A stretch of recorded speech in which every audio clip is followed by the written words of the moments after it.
Joel Klatt is now joining us, the voice of college football. Let's start with this, Joel. There was a report earlier today. It was done. It's over. That's not set in stone, right? That's not entirely accurate? That's right. That is not entirely accurate.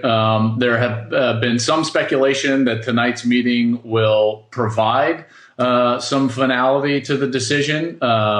Most have expected that it will be a postponement and a planning towards the spring for the Big Ten conference schedule and football season, but nothing has been voted on. There has not been a vote, and nothing has been set into stone or official at this point.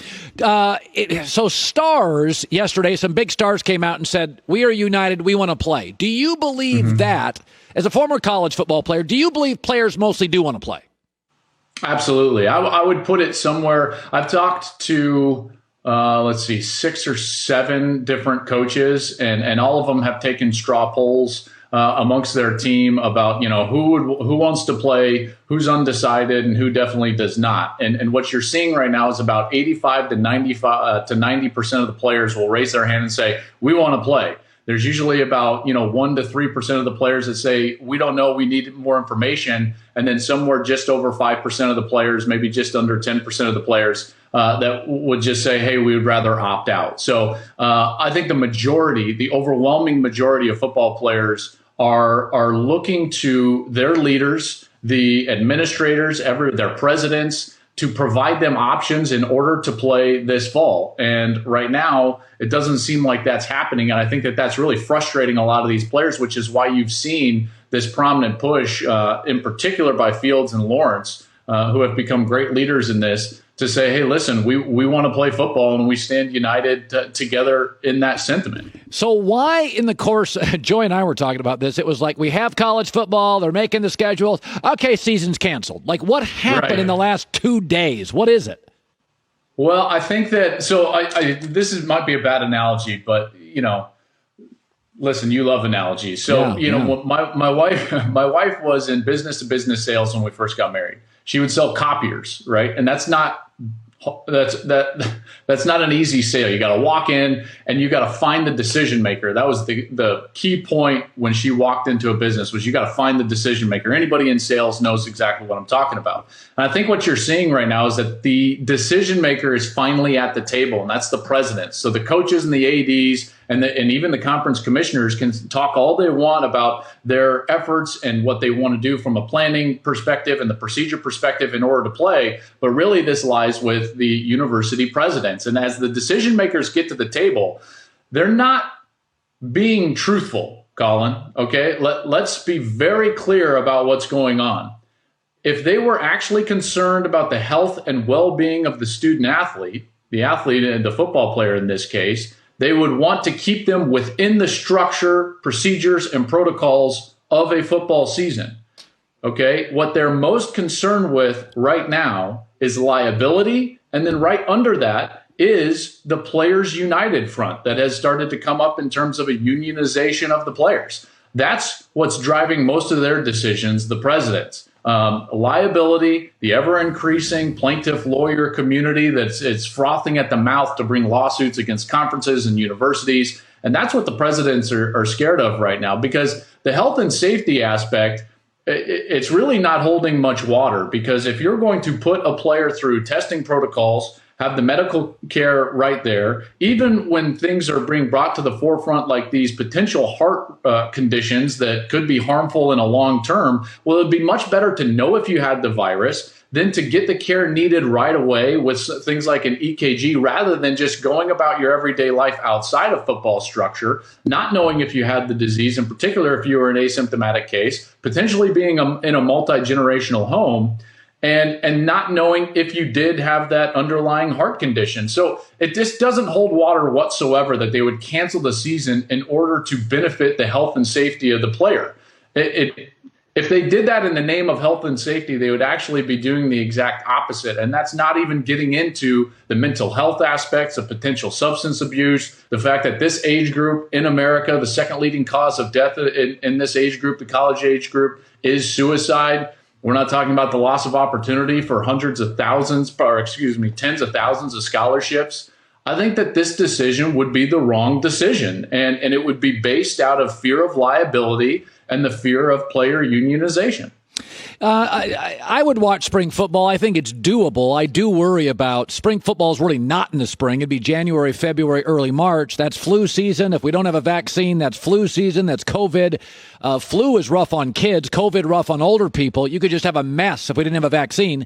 So I would watch it. I do think it could be problematic. What do you make of the suggestion of spring football?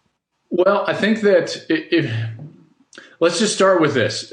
We know right now, the data suggests that the college age kid, and specifically a healthy kid, is under far greater danger from things like car accidents, homicide, suicide, heart disease, and even lightning strikes than they are from COVID.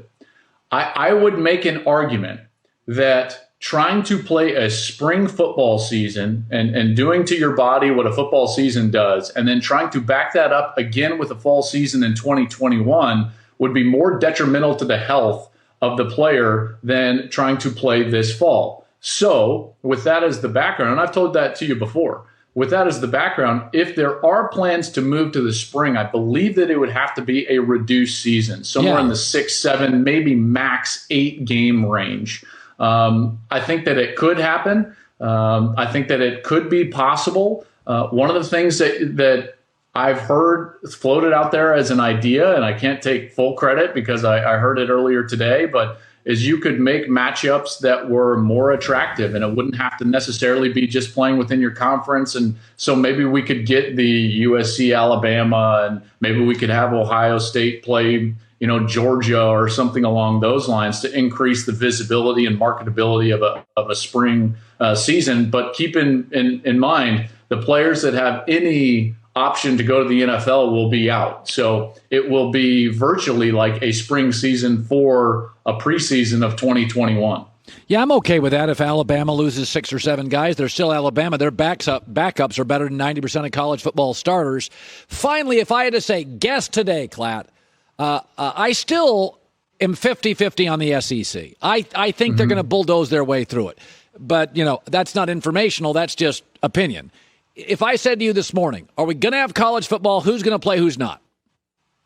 I do believe that at least one, probably 2 conferences are going to stand firm and try to do this. And it's going to be led by the SEC. I think that the ACC will follow suit and try to get that done. And I think that the Big 12 might as well. And this is where it actually gets a little bit political, because at some point, these universities and maybe even conferences are going to look to the governors within their footprint, and they're going to say, listen, we're going to play if you're behind us. And we don't really care what the overarching governing bodies are telling us. So, for instance, like let's say that there is a school that their conference decides to cancel the season, right? And let's say it's in the Pac-12, one of the Arizona schools, maybe a Colorado, maybe a Utah, something like that. And Pac-12 says, like, no, we're not going to do this. And that school's governor says, I'm okay with you trying to play football. And they say, okay, we're going to go schedule games. I think it might be the Wild West in terms of that type of a model. But if I were to answer your question, I do think we will still have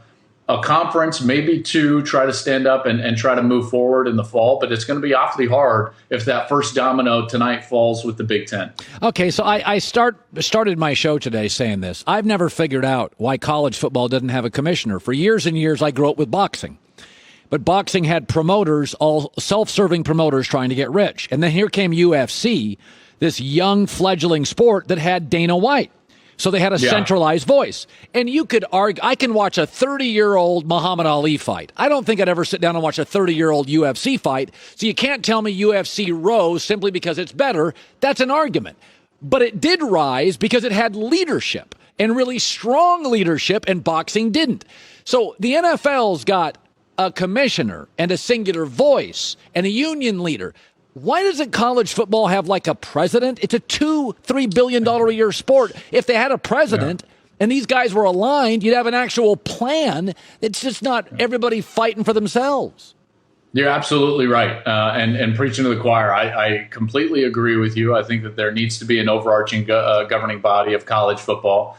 And I really believe, you make a great analogy, a sports analogy back to boxing versus UFC. I've made the analogy all the way back to our country's founding and after the Revolutionary War and before the Constitutional Convention. In that little, gap, we weren't a country. So you had all the states behaving in different ways, adhering to international law in different ways, and we needed the overarching governing body of a federal government in order to get that done. And it happened at the Constitutional Convention. We need a Constitutional Convention of college football because it is far too big and too important to allow to behave this way where everybody acts in their own benefit. And that's what we have right now with all the conferences doing whatever they deem necessary for their own good. All right, the Klattster, Joel Klatt, great seeing you, buddy. He's always well appointed. He looks so professional. That's how you bring a real professional look to our show, and we certainly need it because once the camera goes off, Joy, it's cats and dogs living together on this set. Good seeing you, buddy. See you, bud. Have a good day. Hi, everybody. Thanks for watching. Subscribe here to get the latest from the show. Also, be sure to check out more of the best clips from The Herd or go watch a few segments from other shows on FS1.